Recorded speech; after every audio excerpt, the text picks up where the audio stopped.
करोति वाचालं पंगुलंघयते गिरिं यत्कृपातमहं वंदे परमानंद माधवम।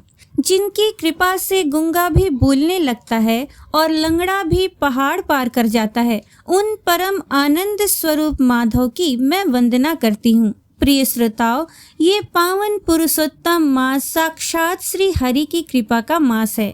हमारे शास्त्रों में लिखा है कि इस मास में किया गया थोड़ा सा भी जप तप या कथा का श्रवण सीधे भगवान विष्णु के चरणों में पहुंचता है।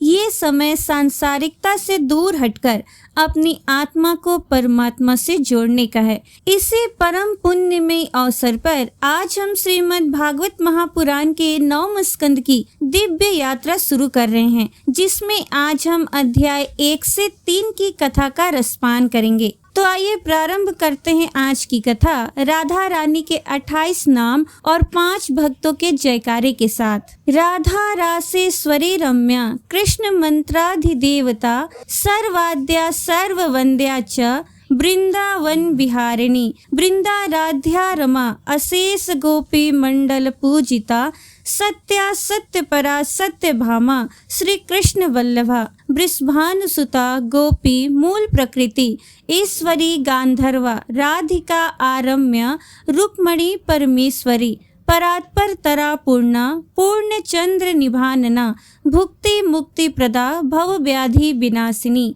ओम श्री राधार्पणम मस्तु। जय जय श्री राधे। भक्ति मते मीराबाई की जय। गोस्वामी तुलसीदास की जय।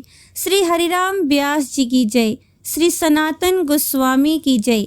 श्री हित हरिवंश महाप्रभु की जय। सभी भक्तों की जय। सभी संतों की जय। ब्रजधाम की जय। श्रीमद् भागवत महापुराण के 9वें स्कंद के प्रथम अध्याय में वैवस्वत मनु के पुत्र राजा सुद्युम्न की कथा का वर्णन किया गया है। राजा परीक्षित ने पूछा, भगवान, आपने सब मनवंतरों और उनमें अनंत शक्तिशाली भगवान के द्वारा किए हुए ऐश्वर्यपूर्ण चरित्रों का वर्णन किया और मैंने उनका श्रवण भी किया। आपने कहा कि पिछले कल्प के अंत में द्रविड़ देश के स्वामी राजर्षि सत्यव्रत ने भगवान की सेवा से ज्ञान प्राप्त किया और वही इस कल्प में वैवस्वत मनु हुए।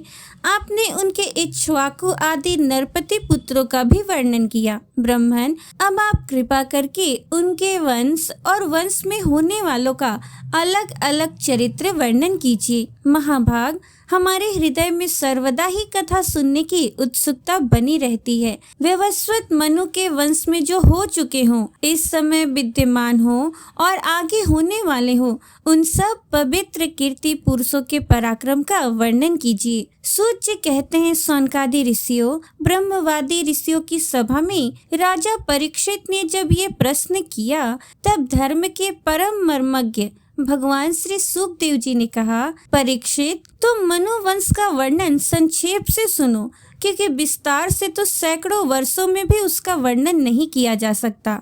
जो परम पुरुष परमात्मा छोटे बड़े सभी प्राणियों के आत्मा हैं, प्रलय के समय केवल वही थे। ये विश्व तथा और कुछ भी नहीं था।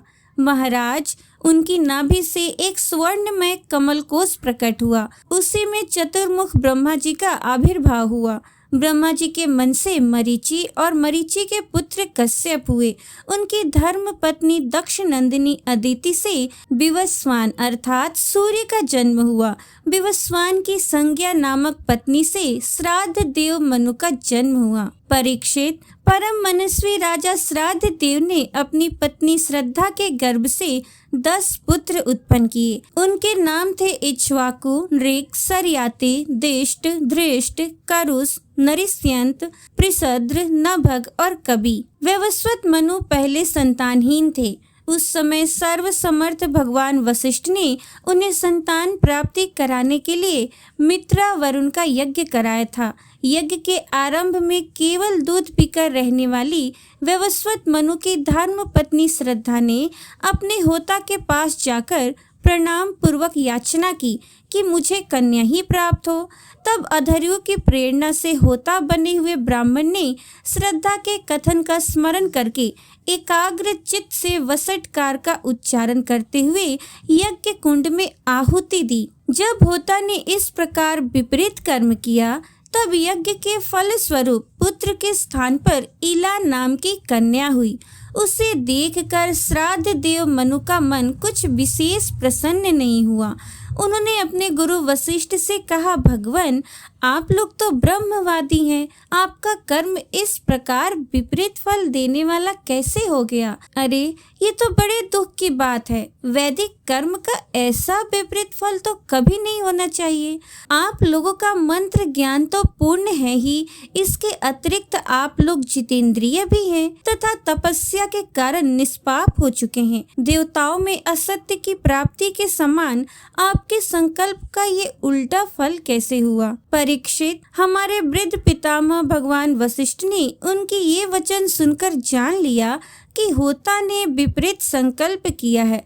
इसलिए उन्होंने वैवस्वत मनु से कहा, राजन, तुम्हारे होता के विपरीत संकल्प से ही हमारा संकल्प ठीक ठीक पूरा नहीं हुआ। फिर भी अपने तप के प्रभाव से मैं तुम्हें श्रेष्ठ पुत्र दूंगा। परीक्षित, परम यशस्वी भगवान वशिष्ठ ने ऐसा निश्चय करके उस इला नाम की कन्या को ही पुरुष बना देने के लिए पुरुषोत्तम भगवान नारायण की स्तुति की।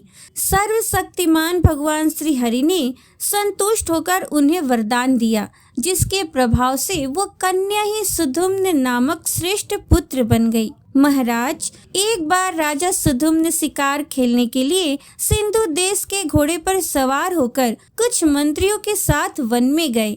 वीर सुधुम्न कवच पहनकर और हाथ में सुंदर धनुष एवं अत्यंत अद्भुत बाण लेकर हरिणों का पीछा करते हुए उत्तर दिशा में बहुत आगे निकल गए। अंत में सुधुम्न मेरु पर्वत की तलहटी के एक वन में चले गए। उस वन में भगवान शंकर पार्वती जी के साथ विहार करते रहते हैं।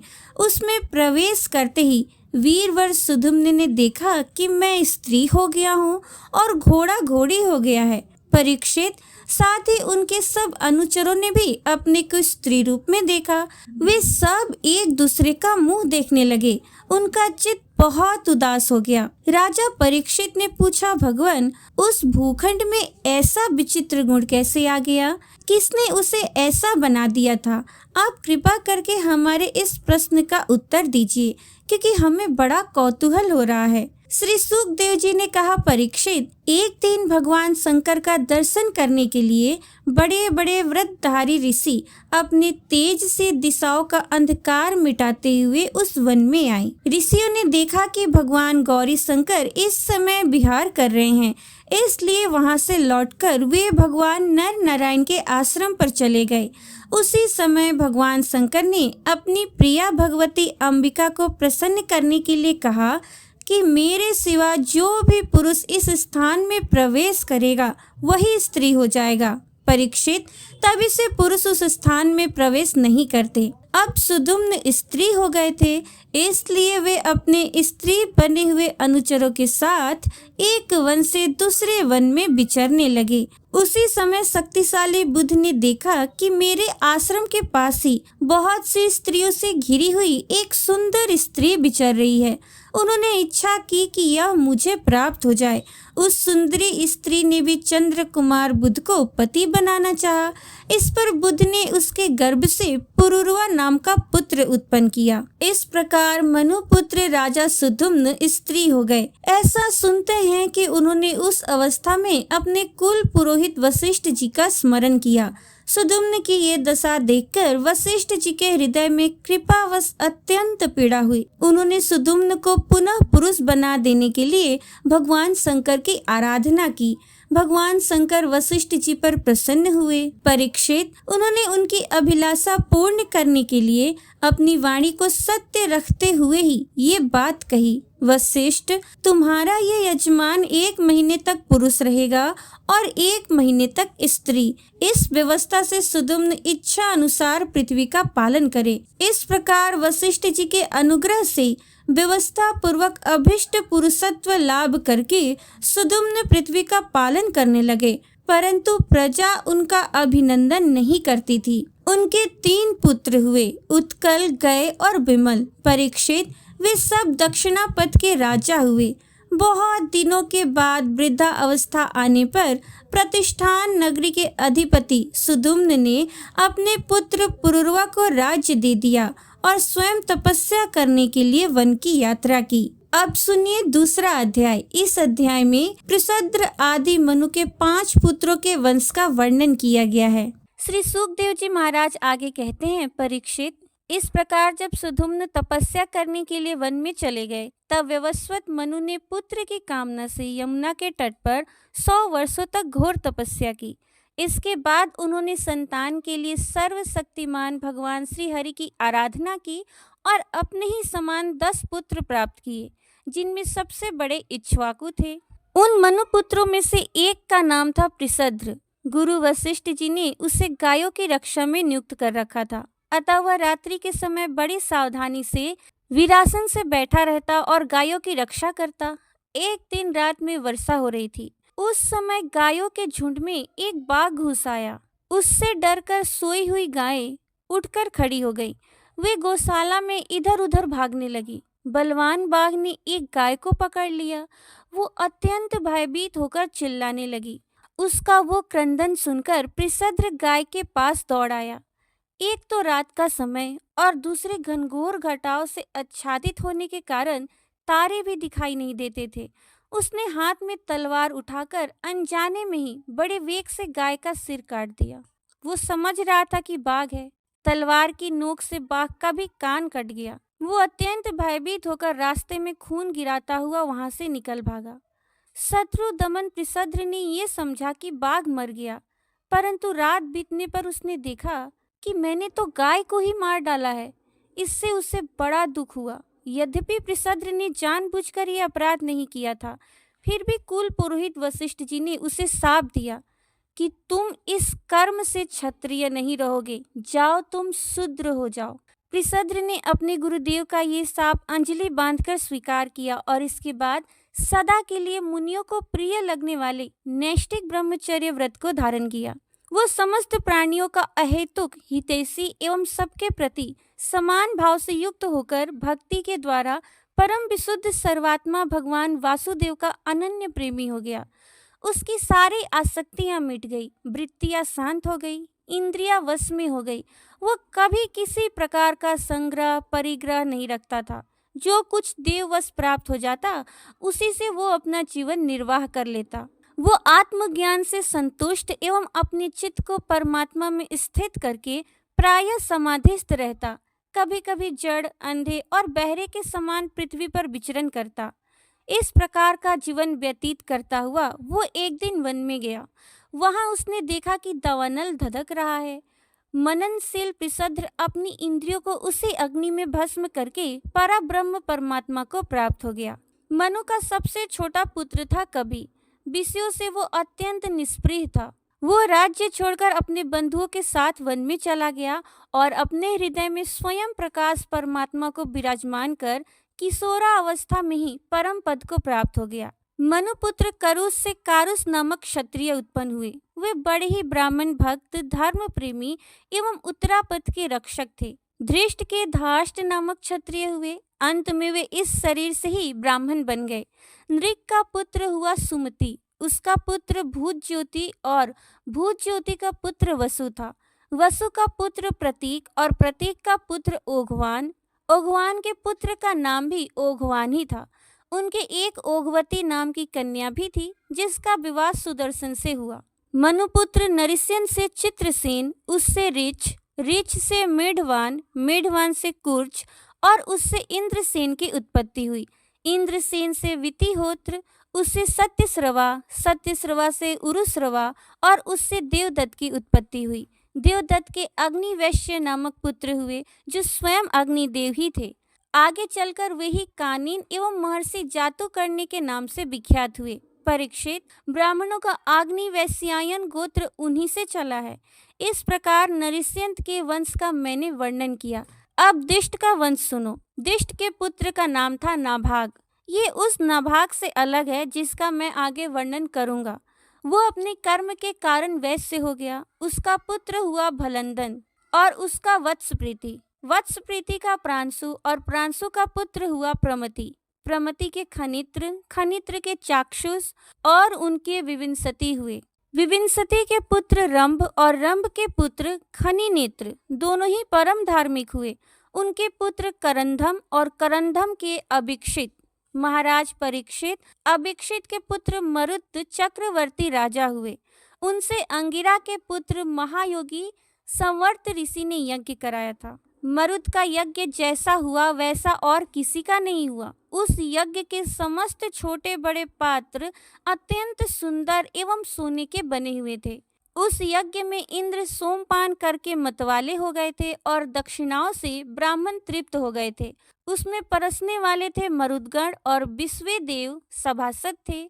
मरुत के पुत्र का नाम था दम। दम से राज्यवर्धन, उससे सुधृति और सुधृति से नर नामक पुत्र की उत्पत्ति हुई। नर से केवल, केवल से बंधुमान, बंधुमान से वेगवान, वेगवान से बंधु और बंधु से राजा तृणबिंदु का जन्म हुआ। तृणबिंदु आदर्श गुणों के भंडार थे। अप्सराओं में श्रेष्ठ अलम्बुसा देवी ने उनको वरण किया, जिससे उनके कई पुत्र और इडविडा नाम की एक कन्या उत्पन्न हुई। मुनिवर विश्रवा ने अपने योगेश्वर पिता पुलत से, जिसे उत्तम विद्या प्राप्त करके इडविडा के गर्भ से लोकपाल कुबेर को पुत्र रूप में उत्पन्न किया। महाराज तृणबिंदु के अपनी धर्म पत्नी से 3 पुत्र हुए, विशाल, शून्यबंधु और धूम्रकेतु। उनमें से राजा विशाल वंशधर हुए और उन्होंने वैशाली नाम की नगरी बसाई। विशाल से हेमचंद्र, हेमचंद्र से धूम्राक्ष, धूम्राक्ष से संयम और संयम से 2 पुत्र हुए, कृशासव और देवज। कृशासव के पुत्र का नाम था सोमदत्त। उसने अश्वमेध यज्ञों के द्वारा यज्ञपति भगवान की आराधना की और योगेश्वर संतों का आश्रय लेकर उत्तम गति प्राप्त की। सोमदत्त का पुत्र हुआ सुमति और सुमति से जन्मेजय। ये सब तृणबिंदु की कीर्ति को बढ़ाने वाले विशाल वंशी राजा हुए। इति श्रीमद्भागवते महापुराणे पारमहंस्यां संहितायां नवम स्कंधे 2 अध्यायः। श्री सुखदेव जी कहते हैं, परीक्षित, मनुपुत्र राजा सरियाती वेदों का निष्ठावान विद्वान था। उसने अंगिरा गोत्र के ऋषियों के यज्ञ में दूसरे दिन का कर्म बतलाया था। उसकी एक कमल लोचना कन्या थी, उसका नाम था सुकन्या। एक दिन राजा सरियाती अपनी कन्या के साथ वन में घूमते घूमते च्यवन ऋषि के आश्रम पर जा पहुंचे। सुकन्या अपनी सखियों के साथ वन में घूम घूम कर वृक्षों का सौंदर्य देख रही थी। उसने एक स्थान पर देखा कि बांबी के छेद में से जुगनू की तरह 2 ज्योतियां दिख रही हैं। देव की कुछ ऐसी ही प्रेरणा थी। सुकन्या ने बाल सुलभ चपलता से एक कांटे के द्वारा उन ज्योतियों को बेध दिया। इससे उनमें से बहुत सा खून बह चला। उसी समय राजा सरियाती के सैनिकों का मल मूत्र रुक गया। राजर्षि सरियाती को ये देखकर बड़ा आश्चर्य हुआ और उन्होंने अपने सैनिकों से कहा, अरे, तुम लोगों ने कहीं महर्षि च्यवन जी के प्रति कोई अनुचित व्यवहार तो नहीं कर दिया? मुझे तो ये स्पष्ट जान पड़ता है कि हम लोगों में से किसी न किसी से उनके आश्रम में कोई अनर्थ किया गया है। तब सुकन्या ने अपने पिता से डरते डरते कहा कि पिताजी, मैंने कुछ अपराध अवश्य किया है। मैंने अनजाने में 2 ज्योतियों को कांटे से छेद दिया है। अपनी कन्या की ये बात सुनकर सरियाती घबरा गए। उन्होंने धीरे धीरे स्तुति करके बांबी में छिपे हुए च्यवन मुनि को प्रसन्न किया। तदनंतर च्यवन मुनि का अभिप्राय जानकर उन्होंने अपनी कन्या उन्हें समर्पित कर दी और इस संकट से छूटकर बड़ी सावधानी से उनकी अनुमति लेकर वे अपनी राजधानी चले आए। इधर सुकन्या परम क्रोधी च्यवन मुनि को अपने पति के रूप में प्राप्त करके बड़ी सावधानी से उनकी सेवा करती हुई उन्हें प्रसन्न करने लगी। वो उनकी मनोवृत्ति को जानकर उसके अनुसार ही बर्ताव करती थी। कुछ समय बीत जाने पर उनके आश्रम पर 2 अश्विनी कुमार आए। च्यवन मुनि ने उनका यथोचित सत्कार किया और कहा कि आप दोनों समर्थ हैं, इसलिए मुझे युवा अवस्था प्रदान कीजिए। मेरा रूप एवं अवस्था ऐसी कर दीजिए जिसे युवती स्त्रियां चाहती हैं। मैं जानता हूँ कि आप लोग सोमपान के अधिकारी नहीं हैं, फिर भी मैं आपको यज्ञ में सोम रस का भाग दूंगा। वैद्य शिरोमणि अश्विनी कुमारों ने महर्षि च्यवन का अभिनंदन करके कहा, ठीक है, और इसके बाद उनसे कहा कि ये सिद्धों के द्वारा बनाया हुआ कुंड है, आप इसमें स्नान कीजिए। च्यवन मुनि के शरीर को बुढ़ापे ने घेर रखा था, सब और नसें दिख रही थी। झुर्रियां पड़ जाने एवं बाल पक जाने के कारण वे देखने में बहुत भद्दे लगते थे। अश्विनी कुमारों ने उन्हें अपने साथ लेकर कुंड में प्रवेश किया। उसी समय कुंड से 3 पुरुष बाहर निकले। वे तीनों ही कमलों की माला, कुंडल और सुंदर वस्त्र पहने एक से मालूम होते थे। वे बड़े ही सुंदर एवं स्त्रियों को प्रिय लगने वाले थे। परम साध्वी सुंदरी सुकन्या ने जब देखा कि ये तीनों ही एक ही आकृति के तथा सूर्य के समान तेजस्वी हैं, तब अपने पति को न पहचानकर उसने अश्विनी कुमारों की शरण ली। उसके पातिव्रत्य से अश्विनी कुमार बहुत संतुष्ट हुए। उन्होंने उसके पति को बतला दिया और फिर च्यवन मुनि से आज्ञा लेकर विमान के द्वारा वे स्वर्ग को चले गए। कुछ समय के बाद यज्ञ करने की इच्छा से राजा सरियाती च्यवन मुनि के आश्रम पर आए। वहां उन्होंने देखा कि उनकी कन्या सुकन्या के पास एक सूर्य के समान तेजस्वी पुरुष बैठा हुआ है। सुकन्या ने उनके चरणों की वंदना की। सरियाती ने उसे आशीर्वाद नहीं दिया और कुछ अप्रसन्न से होकर बोले, दुष्टे, ये तूने क्या किया? क्या तूने सबके वंदनीय च्यवन मुनि को धोखा दे दिया? अवश्य ही तूने उनको बूढ़ा और अपने काम का ना जानकर छोड़ दिया होगा, और अब तू इस राह चलते जार पुरुष की सेवा कर रही है। तेरा जन्म तो बड़े ऊंचे कुल में हुआ था, ये उल्टी बुद्धि तुझे कैसे प्राप्त हुई? तेरा ये व्यवहार तो कुल में कलंक लगाने वाला है। अरे राम राम, तू निर्लज्ज होकर जार पुरुष की सेवा कर रही है और इस प्रकार अपने पिता और पति दोनों के वंश को घोर नरक में ले जा रही है। राजा सरियाती के इस प्रकार कहने पर पवित्र मुस्कान वाली सुकन्या ने मुस्कुराकर कहा, पिताजी, ये आपके जमाता स्वयं भृगुनंदन महर्षि च्यवन ही हैं। इसके बाद उसने अपने पिता से महर्षि च्यवन के यौवन और सौंदर्य की प्राप्ति का सारा वृतांत कह सुनाया। वो सब सुनकर राजा सरियाती अत्यंत विस्मित हुए। उन्होंने बड़े प्रेम से अपनी पुत्री को गले से लगा लिया। महर्षि च्यवन ने वीर सरियाती से सोम यज्ञ का अनुष्ठान करवाया और सोमपान के अधिकारी न होने पर भी अपने प्रभाव से अश्विनी कुमारों को सोमपान कराया। इंद्र बहुत जल्दी क्रोध कर बैठते हैं, इसलिए उनसे ये सब सहा नहीं गया। उन्होंने चिढ़कर सरियाती को मारने के लिए वज्र उठा लिया। महर्षि च्यवन ने वज्र के साथ उनके हाथों को वहीं स्तंभित कर दिया। तब सब देवताओं ने अश्विनी कुमारों को सोम का भाग देना स्वीकार कर लिया। उन लोगों ने वैद्य होने के कारण पहले अश्विनी कुमारों का सोमपान से बहिष्कार कर रखा था। परीक्षित, सरियाती के 3 पुत्र थे, उत्तानबरही, आनर्त और भूरिसेन। आनर्त से रेवत हुए। महाराज, रेवत ने समुद्र के भीतर कुशस्थली नाम की एक नगरी बसाई थी। उसी में रहकर वे आनर्त आदि देशों का राज्य करते थे। उनके 100 श्रेष्ठ पुत्र थे, जिनमें सबसे बड़े थे ककुदमी। ककुदमी अपनी कन्या रेवती को लेकर उसके लिए वर पूछने के उद्देश्य से ब्रह्मा जी के पास गए। उस समय ब्रह्मलोक का रास्ता ऐसे लोगों के लिए बेरोक टोक था। ब्रह्मलोक में गाने बजाने की धूम मची हुई थी। बातचीत के लिए अवसर न मिलने के कारण वे कुछ क्षण वहीं ठहर गए। उत्सव के अंत में ब्रह्मा जी को नमस्कार करके उन्होंने अपना अभिप्राय निवेदन किया। उनकी बात सुनकर भगवान ब्रह्मा जी ने हंसकर उनसे कहा, महाराज, तुमने अपने मन में जिन लोगों के विषय में सोच रखा था वे सब तो काल के गाल में चले गए। अब उनके पुत्र, पौत्र अथवा नातियों की तो बात ही क्या कहें। गोत्र के नाम भी नहीं सुनाई पड़ते। इस बीच में 27 चतुर्युगी का समय बीत चुका है। इसलिए तुम जाओ।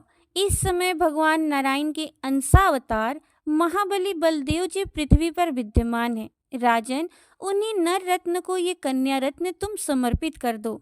जिनके नाम, लीला आदि का श्रवण कीर्तन बड़ा ही पवित्र है, वे ही प्राणियों के जीवन सर्वस्व भगवान पृथ्वी का भार उतारने के लिए अपने अंश से अवतीर्ण हुए हैं। राजा ककुदमी ने ब्रह्मा जी का ये आदेश प्राप्त करके उनके चरणों की वंदना की और अपने नगर में चले आए। उनके वंशजों ने यक्षों के भय से वो नगरी छोड़ दी थी और जहाँ तहाँ यूं ही निवास कर रहे थे। राजा ककुदमी ने अपनी सर्वांग सुंदरी पुत्री परम बलशाली बलराम जी को सौंप दी और स्वयं तपस्या करने के लिए भगवान नर नारायण के आश्रम बद्रीवन की ओर चल दिए। इति श्रीमद् भागवते महापुराणे पारमहंस्याम संहितायां नवम स्कंदे तृतीयो अध्यायः। तो प्रेम से बोलिए श्री भागवत महापुराण की जय। वासुदेव श्री कृष्ण भगवान की जय।